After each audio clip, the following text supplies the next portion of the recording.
Kerja apa ya? Hai, Hai, pada video kali ini kami bertiga akan membahas tentang bimbingan karir.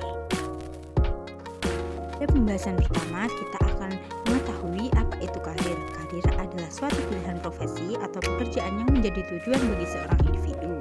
Karir juga dapat diartikan sebagai perkembangan dari perjalanan kehidupan kerja seseorang yang digeluti secara serius dan ditingkatkan semaksimal mungkin. Setelah mengetahui apa itu karir, alangkah baiknya jika kita mengetahui pengertian bimbingan karir. Bimbingan karir apa sih itu Kak Kelvin? sekarang saya akan menyampaikan pengertian bimbingan karir.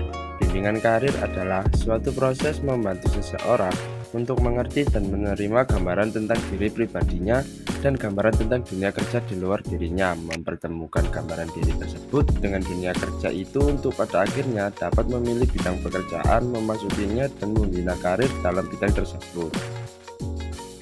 Nah, setelah mengetahui pengertian karir dan bimbingan karir, kalian harusnya sudah paham dong tentang bimbingan karir. Ya belum dong, mereka hanya mengetahui pengertiannya saja. Mereka juga harus mengetahui perkembangan karir pada seorang individu. Emang perkembangan karir pada seorang individu ada berapa? Aku kurang tahu sih, mari kita tanyakan kepada Bu Risma. Nah, perkembangan karir pada individu itu ada 5 tahap. Menurut Super, tahapan perkembangan kehidupan berkaitan dengan perkembangan karir. Super membagi perkembangan karir menjadi 5 tahapan, yaitu yang pertama, fase pertumbuhan. Fase ini dimulai sejak usia 4-13 tahun. Pada tahap ini, kebutuhan dan fantasi merupakan dua hal yang dominan. Konsep diri yang dimiliki dibentuk melalui identifikasi terhadap tokoh inti dalam keluarga dan lingkungan sekolah.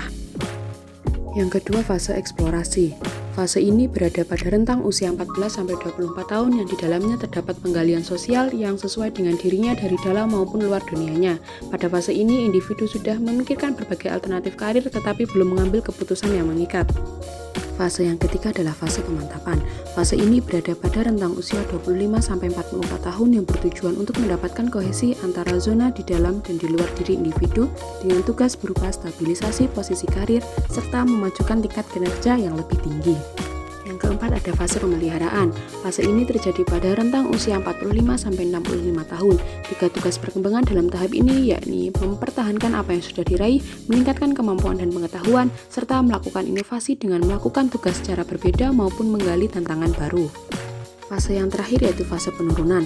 Tahap ini terjadi di usia 65 tahun ke atas ketika kekuatan fisik dan mental menurun sehingga aktivitas kerja berubah dan berhenti pada waktunya. Setelah mengetahui perkembangan karir, kita wajib mengetahui aspek pengembangan karir.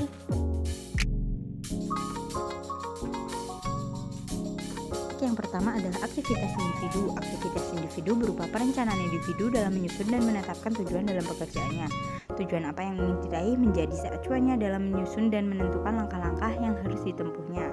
Kedua adalah konseling karir. Aktivitas konseling karir berupa pemberian nasihat dan bimbingan kejuruan dengan memberikan tes bakat dan minat, memberikan feedback kepada karyawan, menyediakan informasi jabatan, pasaran kerja yang sesuai dan teknik mendapatkannya. Yang ketiga adalah pendidikan karir. Pendidikan karir yang berupa pemberian pendidikan, pelatihan, kursus, seminar, dan lainnya kepada karyawan berguna dalam pekerjaan maupun pengembangan dirinya dalam organisasi yang disediakan dan diselenggarakan oleh organisasi. Yang keempat adalah penyediaan informasi. Perusahaan secara terbuka dan adil memberikan informasi mengenai peluang peningkatan karir, jabatan yang sedang ataupun akan kosong, kualifikasi dari jabatan yang sedang ataupun akan kosong. Yang kelima, kesempatan untuk tumbuh. Aktivitas kesempatan untuk tumbuh berupa kesempatan untuk mengikuti program peningkatan kualitas diri, misalnya mengikuti pelatihan yang diadakan perusahaan, pemberian beasiswa ataupun dispensasi untuk mengikuti kegiatan pendidikan di luar perusahaan, serta kesempatan lain. Yang keenam adalah dukungan manajemen. Berbagai usaha untuk mendorong pengembangan karir akan mempunyai dampak kecil tanpa dukungan dari para manajer. Yang ketujuh adalah feedback. Umpan balik berupa pemberitahuan secara berkala mengenai prestasi kerja karyawan, program penempatan dan produksi sangat dibutuhkan dalam organisasi. Tanpa umpan balik, upaya pengembangan karir akan sulit untuk karyawan mampu meneruskan persiapan bertahun-tahun yang terkadang dibutuhkan untuk mencapai sasaran karir. yang kedelapan atau terakhir adalah kelompok kerja yang kohesif. Kelompok atau rekan kerja yang saling mendukung sangat penting dalam pengembangan karir seseorang. Nah, teman-teman, ternyata kita dapat loh memilih karir yang tepat dengan cara yang akan disampaikan oleh Bu Risma. Untuk memilih karir yang tepat, yang pertama harus mengetahui minat. Penting bagi kamu untuk mengetahui minatmu, apa yang kamu sukai dan apa yang membuatmu senang. Apakah kamu menyukai hal-hal yang berhubungan dengan matematika dan sains, ataukah kamu lebih tertarik pada bidang seni dan kreativitas? Dengan mengetahui minatmu, kamu dapat menemukan pekerjaan yang cocok dengan minat tersebut. Yang kedua yaitu mengetahui kemampuan. Kamu juga perlu mengetahui kemampuanmu, apa yang bisa kamu lakukan dengan baik, apakah kamu memiliki kemampuan dalam berbicara di depan umum, ataukah kamu lebih baik dalam menulis. Dengan mengetahui kemampuanmu, kamu dapat menemukan pekerjaan yang dapat memaksimalkan kemampuanmu tersebut. Yang ketiga yaitu mengetahui nilai. Selain minat dan kemampuan, kamu juga perlu mengetahui nilai-nilaimu. Apa yang kamu anggap penting dalam hidupmu? Apakah kamu ingin bekerja untuk membantu orang lain, ataukah kamu ingin bekerja untuk mendapatkan penghasilan yang tinggi? Dengan mengetahui nilai-nilaimu, kamu dapat mengetahui pekerjaan yang sesuai dengan nilai-nilaimu tersebut. Yang selanjutnya adalah mencari informasi tentang karir yang tepat. Setelah mengetahui minat, kemampuan, dan nilai-nilaimu, kamu dapat mencari informasi tentang karir yang tepat untukmu. Kamu dapat mencari informasi ini melalui internet, buku-buku tentang karir, atau bahkan dengan bertanya kepada orang-orang yang sudah berpengalaman dalam suatu bidang. Selanjutnya adalah mencoba pengalaman kerja.